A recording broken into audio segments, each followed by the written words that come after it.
Question number 3 in your question bank. ಬುದ್ಧಿಶಕ್ತಿಯ ತ್ರಿಗುಣ ಸಿದ್ಧಾಂತವನ್ನು ವಿವರಿಸಿ. 6 marks. Robert Sternberg ಬುದ್ಧಿಶಕ್ತಿಯ ತ್ರಿಗುಣ ಸಿದ್ಧಾಂತವನ್ನು ಪ್ರಸ್ತಾಪಿಸಿದರು. ಸ್ಟರ್ನ್ಬರ್ಗ್ ಬುದ್ಧಿಶಕ್ತಿಯನ್ನು ಒಬ್ಬರ ಗುರಿಗಳನ್ನು ಮತ್ತು ಸಮಾಜ ಮತ್ತು ಸಂಸ್ಕೃತಿಯ ಗುರಿಗಳನ್ನು ಸಾಧಿಸಲು ಪರಿಸರಕ್ಕೆ ಹೊಂದಿಕೊಳ್ಳುವ, ರೂಪಿಸುವ ಮತ್ತು ಆಯ್ಕೆ ಮಾಡುವ ಸಾಮರ್ಥ್ಯ ಎಂದು ಹೇಳುತ್ತಾರೆ. ಈ ಸಿದ್ಧಾಂತದ ಪ್ರಕಾರ ಬುದ್ಧಿಶಕ್ತಿಯ 3 ಮೂಲಭೂತ ವಿಧಗಳಿವೆ. ಫಸ್ಟ್ ಒನ್, ವಿಶ್ಲೇಷಕ ಬುದ್ಧಿಶಕ್ತಿ. ವಿಶ್ಲೇಷಕ ಅಥವಾ ವಿಶ್ಲೇಷಣಾತ್ಮಕ ಬುದ್ಧಿಶಕ್ತಿಯು ಸಮಸ್ಯೆಗಳನ್ನು ಪರಿಹರಿಸಲು ಮಾಹಿತಿಯ ವಿಶ್ಲೇಷಣೆಯಾಗಿದೆ.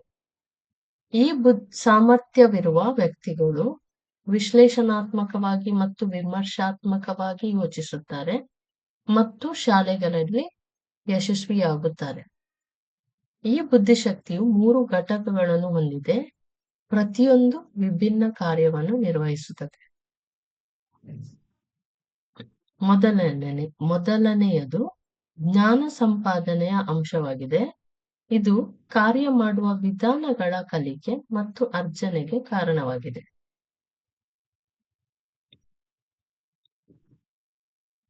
ಎರಡನೆಯದು ಮೆಟಾ ಅಥವಾ ಹೆಚ್ಚಿನ ಕ್ರಮಾಂಕದ ಘಟಕವಾಗಿದೆ. ಇದು ಏನು ಮಾಡಬೇಕು ಮತ್ತು ಹೇಗೆ ಮಾಡಬೇಕು ಎಂಬುದರ ಬಗ್ಗೆ ಯೋಜನೆಯನ್ನು ಒಳಗೊಂಡಿರುತ್ತದೆ.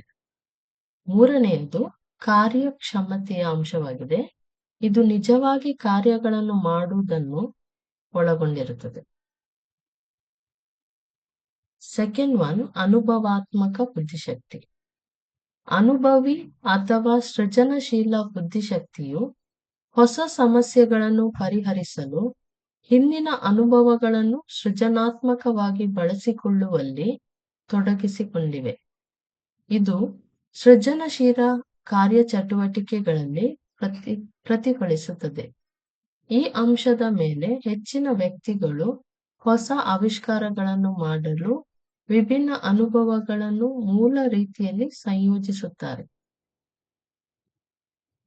ಮೂರನೆಯದು ಸಾಂದರ್ಭಿಕ ಬುದ್ಧಿಶಕ್ತಿ.